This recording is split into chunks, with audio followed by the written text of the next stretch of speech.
साल 1528 अयोध्या में एक ऐसे स्थल पर मस्जिद का निर्माण किया गया जिसे कुछ हिंदू अपने आराध्य देवता राम का जन्म स्थान मानते थे।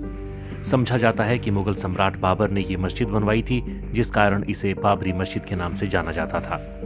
1855 यहाँ एक हिंदू मुस्लिम दंगा हुआ, जिसके कारण मस्जिद के सामने एक बाहरी घेरा बना दिया गया। इस कार्रवाई ने हिंदुओं को आंतरिक आंगन तक पहुंचने से रोक दिया, जिससे उन्हें बाहरी आंगन में एक मंच पर प्रसाद चढ़ाने के लिए प्रेरित किया गया। साल 1856-57 इस दौरान हनुमानगढ़ी और बाबरी मस्जिद के आसपास एक सांप्रदायिक दंगा हुआ। ऐतिहासिक वृतांत बताते हैं कि घटना से पहले मुसलमानों और हिंदुओं दोनों की पहुंच पूजा के लिए मस्जिद क्षेत्र तक थी। दंगा औपनिवेशिक सरकार को सत्ता हस्तांतरण के साथ हुआ, जिसके परिणाम स्वरूप मस्जिद के बाहर एक ईंट की दीवार की रेलिंग स्थापित की गई। 1859 ब्रितानी शासकों ने विवादित स्थल पर बाड़ लगा दी और परिसर के भीतरी हिस्से में मुसलमानों को और बाहरी हिस्से में हिंदुओं को प्रार्थना करने की अनुमति दे दी। 1885 महंत रघुवर दास ने राम जन्मस्थान के महंत होने का दावा करते हुए एक मुकदमा दायर किया, जिसे 1885 का मुकदमा के रूप से जाना जाता है। उन्होंने बाहरी प्रांगण में राम चबूतरा पर मंदिर बनाने के लिए अनुमति मांगी। 1934 में एक सांप्रदायिक घटना घटी, जिससे मस्जिद को नुकसान पहुंचा। हालांकि इसे बाद में बहाल कर दिया गया।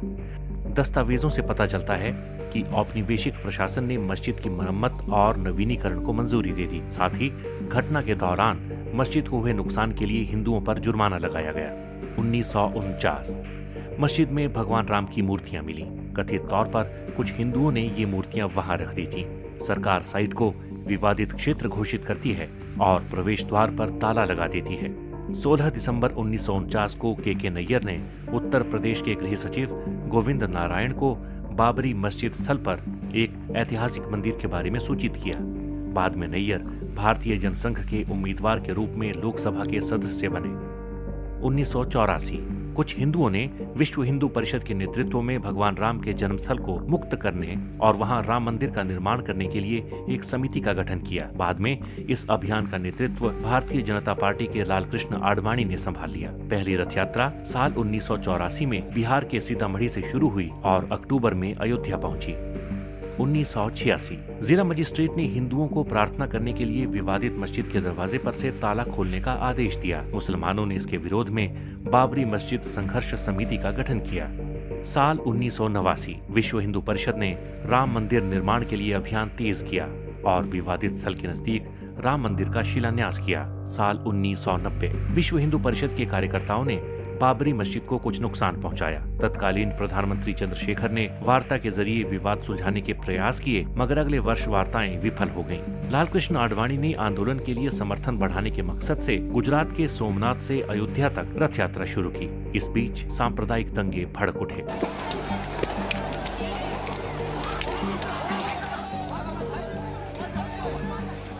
उन्नीस विश्व हिंदू परिषद, शिवसेना और भारतीय जनता पार्टी के कार्यकर्ताओं ने 6 दिसंबर को बाबरी मस्जिद को ध्वस्त कर दिया। इसके परिणाम स्वरूप देश भर में हिंदू और मुसलमानों के बीच सांप्रदायिक दंगे भड़क उठे। दंगों में 2000 से ज्यादा लोग मारे गए।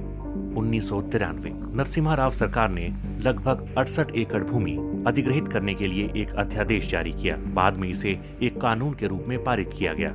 फरवरी 2002 भारतीय जनता पार्टी ने उत्तर प्रदेश विधानसभा चुनाव के लिए अपने घोषणा पत्र में राम मंदिर निर्माण के मुद्दे को शामिल करने से इनकार कर दिया। विश्व हिंदू परिषद ने 15 मार्च से राम मंदिर निर्माण कार्य शुरू करने की घोषणा कर दी। 13 मार्च 2002 सर्वोच्च न्यायालय ने अपने फैसले में कहा कि अयोध्या में यथास्थिति बरकरार रखी जाएगी और किसी को भी सरकार द्वारा अधिग्रहित जमीन पर शिला पूजन की अनुमति नहीं होगी। केंद्र सरकार ने कहा कि अदालत के फैसले का पालन किया जाएगा।